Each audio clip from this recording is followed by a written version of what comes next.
In a quiet corner of his London hotel, an anxious Frédéric Chopin sits quietly with an envelope in his hands. It's postmarked from Poland. The elegant yet commanding handwriting on the letter leaves no doubt. It's from Teresa Wodzińska, the mother of his fiancée, Maria Wodzińska, and the messenger of his romantic destiny. 10 months earlier, in September of 1836, Chopin's world was ablaze with the fires of joy. His proposal had been met with an ecstatic yes from Maria, and even her mother had given her blessing, albeit with one condition.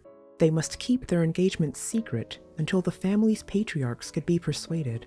Filled with boundless happiness and dreams of good things to come, Chopin eagerly awaited their reunion, a rendezvous hinted at by Maria, possibly in May or June at the latest. Yet, as the Wodziński family resettled in their Polish homeland, a perceptible shift occurred in their correspondence. The once warm and frequent letters from Teresa, often graced with Maria's affectionate postscripts, dwindled both in frequency and warmth.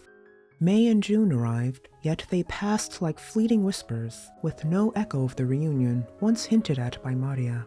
The ensuing silence was not just deafening, it was a thunderous roar of uncertainty. As this period of quietude stretched on, Chopin found himself grappling with a harsh reality: the lack of communication, the missed opportunity for their reunion. These were not mere oversights.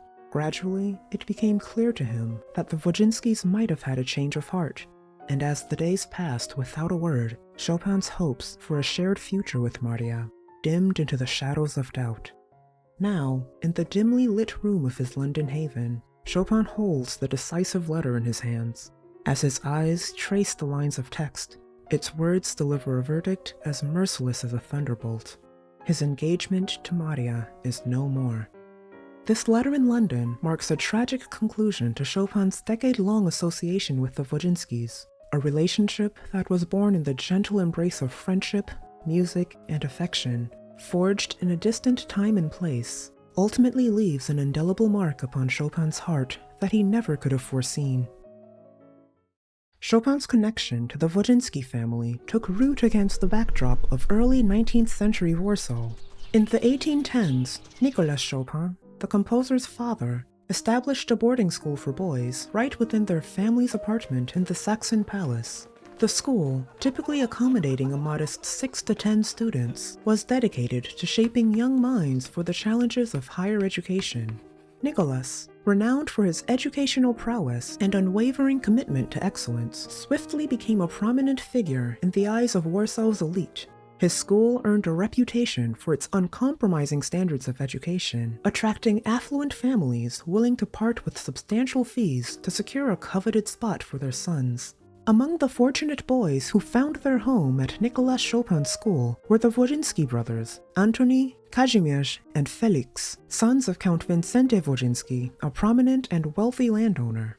The young Frédéric Chopin, still in the throes of his formative years, kindled a close friendship with the Wodziński brothers. Despite the age difference, shared interests and the family-type atmosphere of the boarding school nurtured a bond between them that was seemingly unbreakable. It was through this growing camaraderie with the Wodziński brothers that Chopin first became acquainted with their sister, Maria Wodzińska, the eldest daughter of the family. A spirited and charming young girl, 9 years his junior, Maria possessed a musical talent that naturally would have struck a chord with the young composer. Even as Chopin's own musical career began to flourish, he still managed to find moments in his busy schedule to offer Maria piano lessons. When, in 1831, the Wodziński family relocated to Geneva, seeking refuge from the political upheaval engulfing their homeland, Chopin and Maria remained in each other's thoughts. During their time apart, he sent Maria a copy of his recently published Waltz in E-flat major, Opus 18.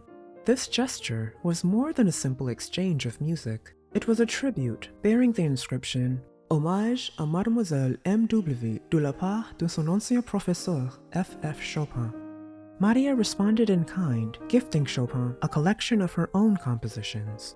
Their exchanges, filled with warmth and affection, reflected a growing fondness. Yet, their relationship maintained an aura of innocence, especially given Maria's youth during these early years of their acquaintance.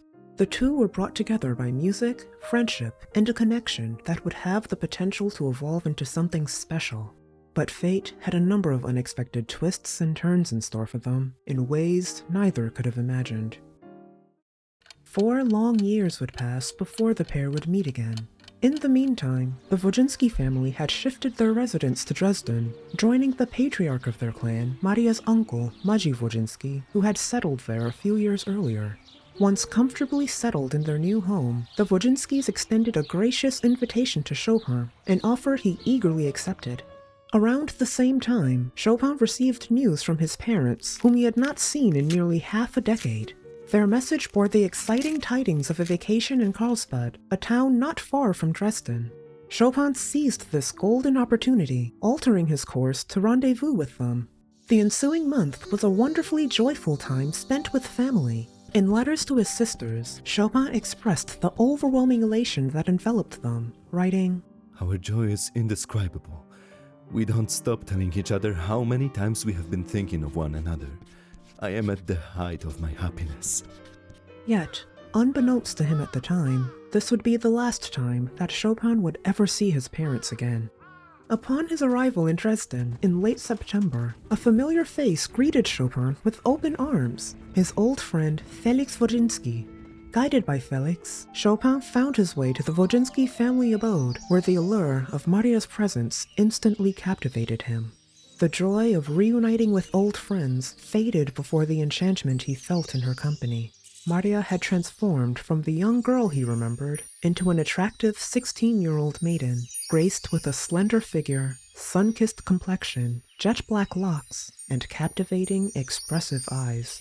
Her presence now eclipsed everything else, igniting a profound fascination in Chopin that consumed his every thought. At first, Chopin didn't intend to spend very long in Dresden, but the magnetic pull of Maria's presence and his burgeoning infatuation likely played a pivotal role in his decision to linger.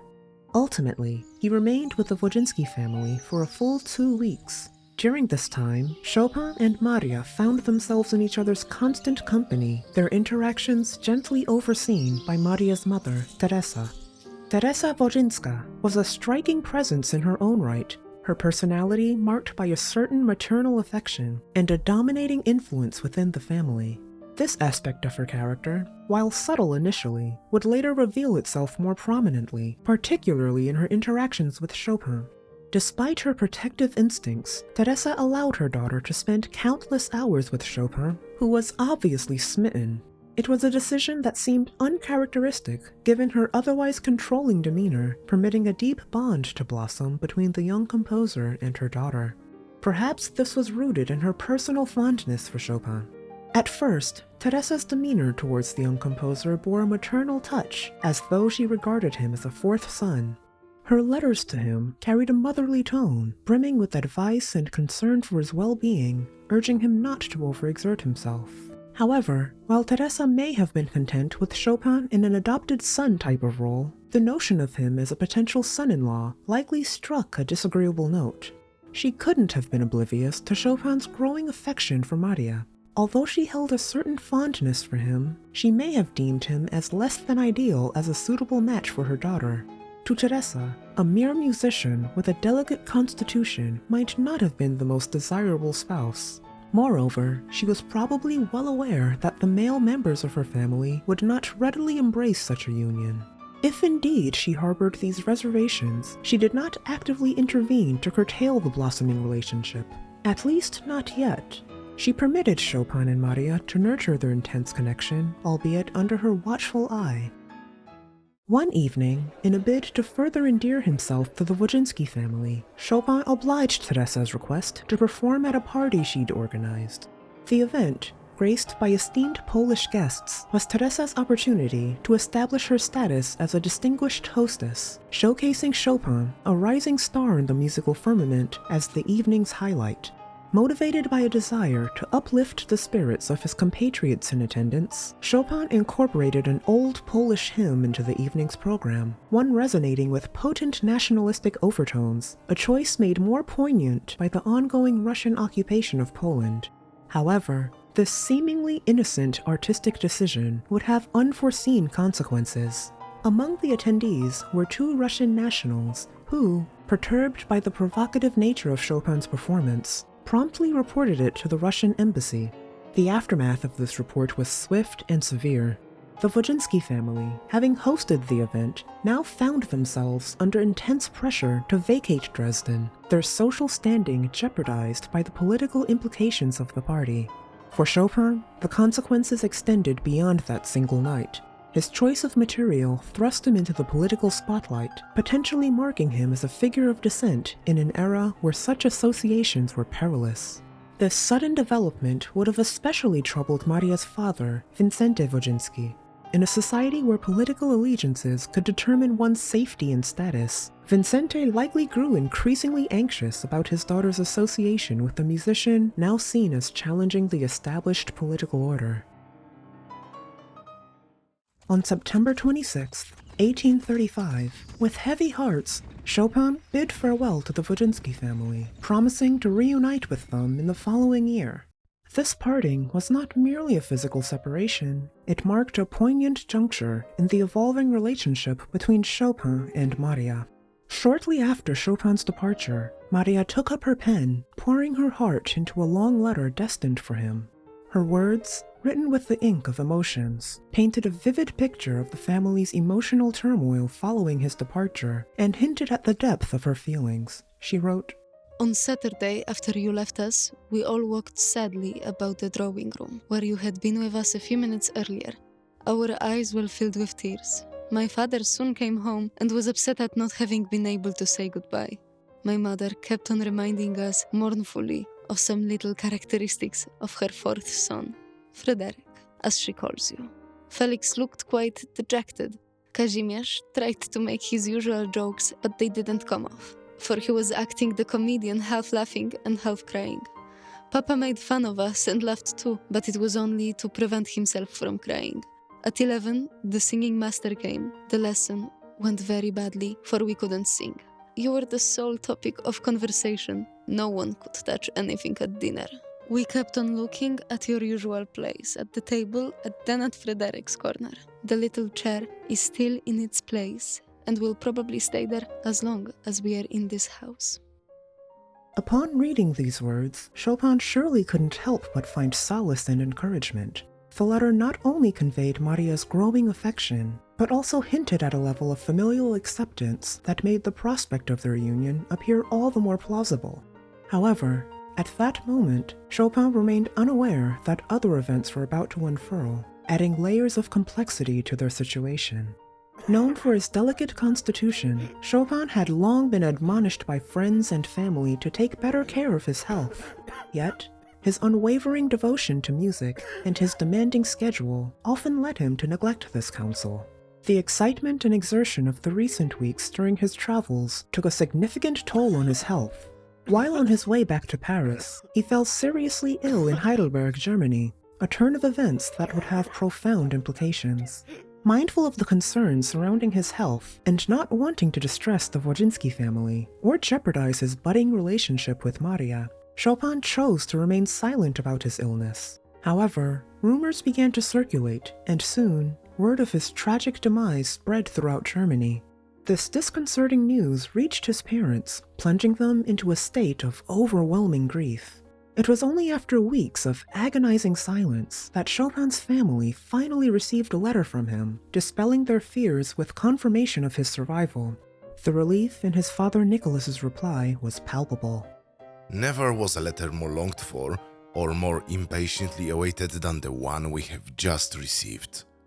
The dreadful news came to us just before Christmas, and you cannot imagine what a state we were in, nor our mortal anxiety. Similar unsettling rumors also reached the Wodzińskis, despite Chopin's efforts to conceal his condition. A concerned Vincente Wodziński even approached Chopin's parents to inquire about their son's health. The revelation of Chopin's severe illness undoubtedly cast further doubt on the suitability of the union in the eyes of the Wodzińskis. The idea of Maria marrying a composer, though talented but plagued with health issues, now seemed even more unwise. If there had been any uncertainty before, the prospect of Maria binding her life to someone so evidently frail appeared increasingly impossible to her family. Upon his return to Paris, Chopin, seemingly undeterred by his recent health scare, plunged back into his demanding routine. His days and nights were a whirlwind of activity, teaching, composing, and immersing himself in the vibrant social life of the city. He became a fixture in the Parisian cultural scene, sharing dinners with celebrities, attending private get-togethers and parties, and seldom turning down an invitation. Oftentimes, he wouldn't return home until the early hours of the morning. This relentless pace of life contradicted Teresa's repeated pleas for him to prioritize his health. Reports of his hectic schedule, relayed by Teresa's informants in Paris, likely did little to alleviate her concerns and may have even heightened her irritation. Adding a layer of complexity to this situation was the arrival of Maria's brother, Antony, in Paris. Described as somewhat carefree and perhaps a tad bit irresponsible, Antony was entrusted to Chopin's care, a responsibility that both mother and daughter had fervently urged him to accept. Keen to maintain the Wodziński family's goodwill, Chopin took on this obligation with grace, introducing Antony to the opera, concerts, and the finest dining establishments Paris had to offer, despite the inconvenience it posed. However, Chopin's health was still precarious. No sooner had he recovered from his previous illness than he fell ill again in March of 1836. Fortunately, with the social season in Paris drawing to a close and many of his contacts temporarily out of town, he found some relief from his hectic life. As the warmth of summer grew near, Chopin fulfilled his promise to reunite with the Wodzińskis. He arranged to meet them in Marienbad, a tranquil setting that would soon become the backdrop for a pivotal chapter in their unfolding story. In July of 1836, Chopin met Teresa, Maria, and her sister Josefa at the White Swan Hotel where they were staying. The nature of this visit was quite different from their previous meetings. Instead of long walks, their time was spent in more intimate settings, engaged in conversation and basking in each other's company. Chopin taught Maria how to play his new etude and even composed a song dedicated to her. In return, Maria, with tender hands, painted a delicate watercolor portrait of him and meticulously embroidered a pair of slippers, tangible symbols of her affection. The depth of their love was apparent to everyone around them. Teresa, an astute observer, had ample opportunity to witness their interactions over the course of a month. Remarkably, she did nothing to discourage their budding romance. Her apparent approval of their growing closeness could easily have been interpreted by Chopin as an encouraging sign to take the next step. On September 9th, the last day of his visit, as the day waned into what the Poles romantically call the gray hour, a time when emotions run high and reason fades, Chopin, summoning all the courage in his heart, proposed to Maria.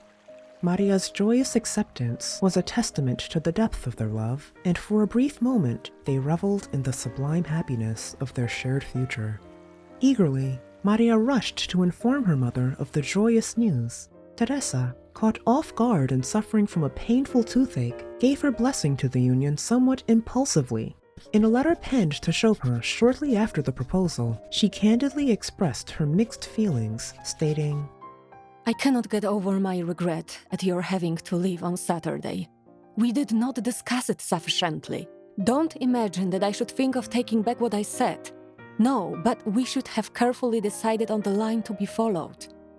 This acknowledgement reflected her realization that the matter required more consideration, particularly in light of the need for approval from the patriarchs of the family. Despite her discomfort, she implored Chopin to keep their engagement confidential until she had the opportunity to discuss it with the men, writing, Until all is settled, I shall merely ask you to say nothing.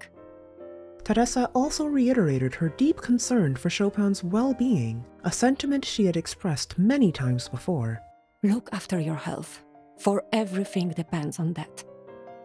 Her words served as a poignant reminder that the success of this union was contingent on more than just love. It also depended on Chopin's ability to maintain his health in the face of his demanding lifestyle. Despite Teresa's forewarnings and his own precarious health, fate seemed to conspire against Chopin.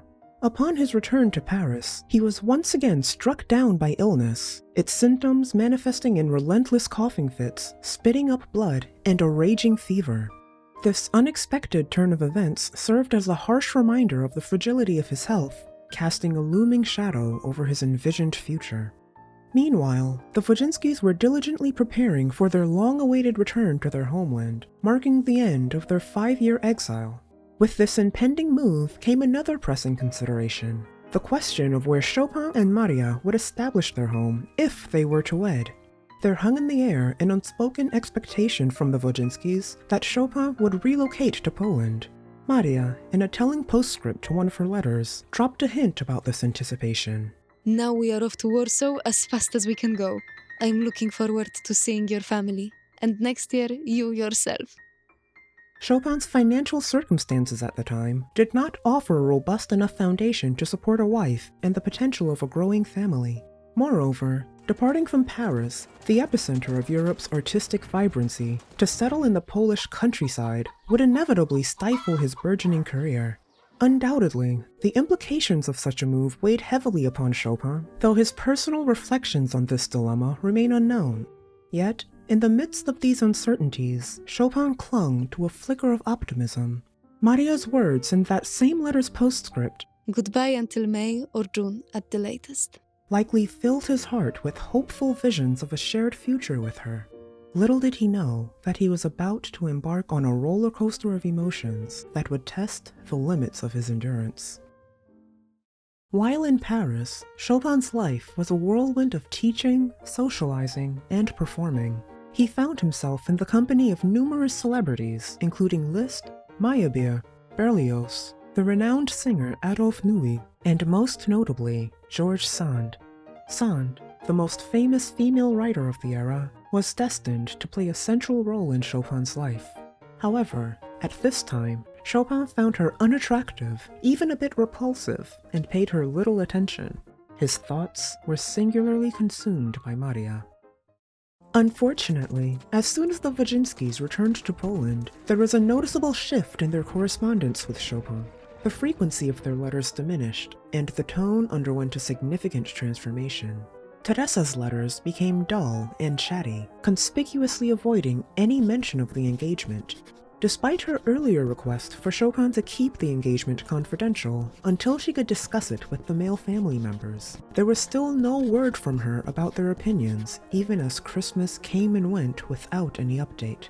It appeared increasingly likely that Teresa already knew the men would not approve of the union. Her reluctance to convey this to Chopin, instead of leading him on, raises questions about her motives. Was it a lack of courage? A fear of offending him? Or did she have ulterior motives, perhaps intending to use him for her own ends?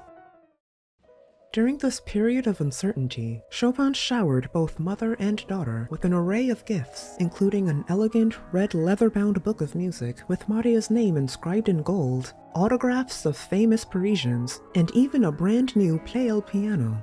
Yet, despite his generosity, his offerings were met with complaints and ingratitude.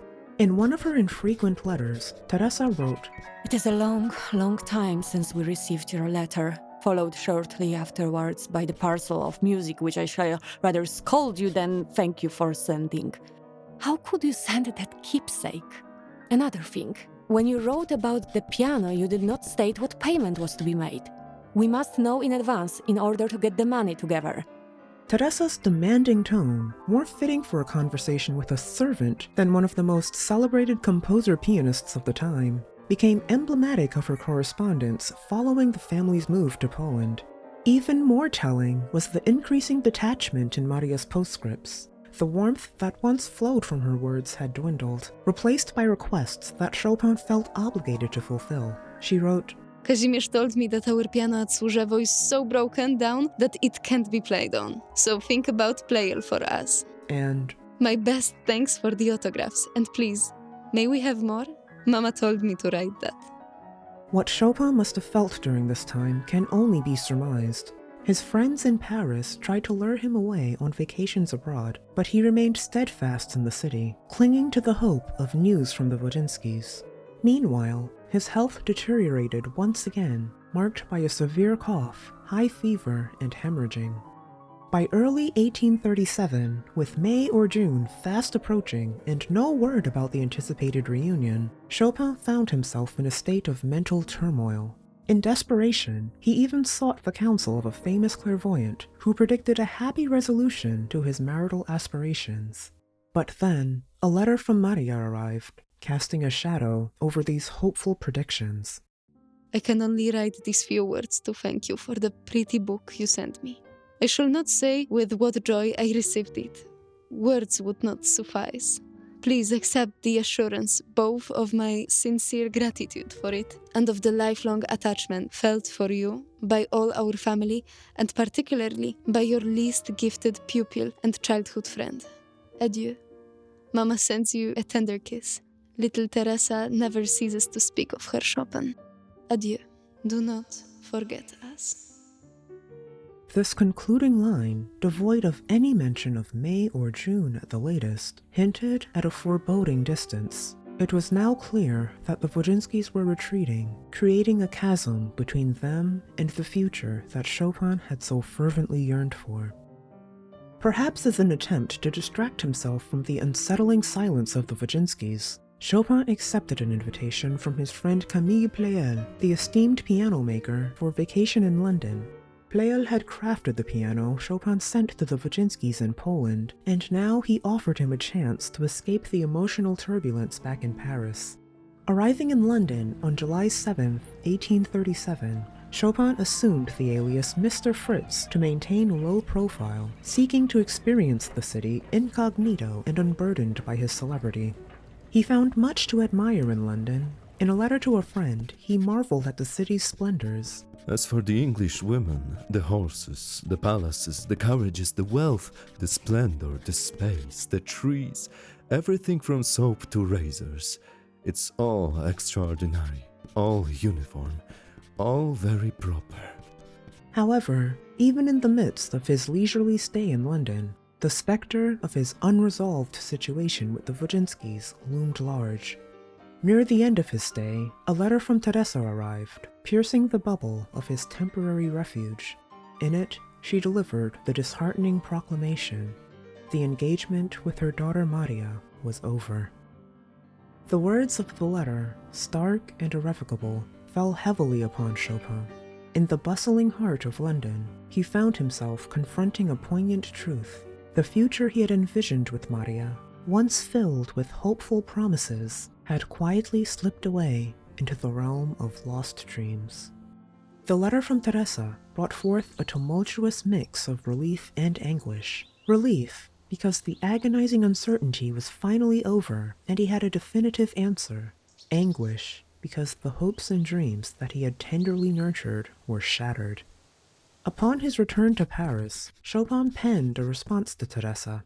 His letter, a blend of resignation and subtle longing, included these poignant lines. Your last letter reached me in London, where I idled away all last month. I had thought I might go on to Germany via Holland, but I came back home. The season is far advanced and will doubtlessly end for me completely in my rooms here. I hope to receive from you a less gloomy letter than the last one. This reflection, particularly his mention of Germany, was a melancholic nod to the proposed reunion location that had now dissolved into the annals of the past. As May or June faded into a distant memory, Chopin spent the fall in a somber state, mentally recuperating from the whole ordeal. He meticulously collected all the letters from Maria, placed them inside a large envelope, tied them with a pink ribbon, and labeled the bundle Moja bieda, my misfortune. 2 more letters from Teresa would arrive before their correspondence gradually faded into silence. In hindsight, Chopin bitterly described the Wodziński family as thoughtless, unscrupulous, and heartless. Maria's subsequent life unfolded in its own bittersweet manner. She married Józef Skarbek in 1841, ironically the son of Chopin's godfather and a childhood friend, a union that Chopin's sister, and likely Chopin himself, viewed as a deep betrayal. The marriage, troubled from the start, was eventually annulled for non-consummation. Maria remarried 2 years later to Władysław Opieński, bore a son who tragically died at 4 years old, and after her husband's death, she returned to Poland to live out her days quietly, passing away in 1896 at the age of 77. Emerging from the shadow of the Wodziński ordeal, the following year saw Chopin gradually recovering, partly due to his growing interest in the enigmatic George Sand. Initially repelled by her, Chopin soon found himself intrigued and captivated, their interactions evolving from indifference to a complex, consuming bond. This new chapter in his life, unbeknownst to him, would eclipse the heartache of Maria in both its intensity and impact, thrusting him into a whirlwind that would challenge his heart and soul in unforeseen ways.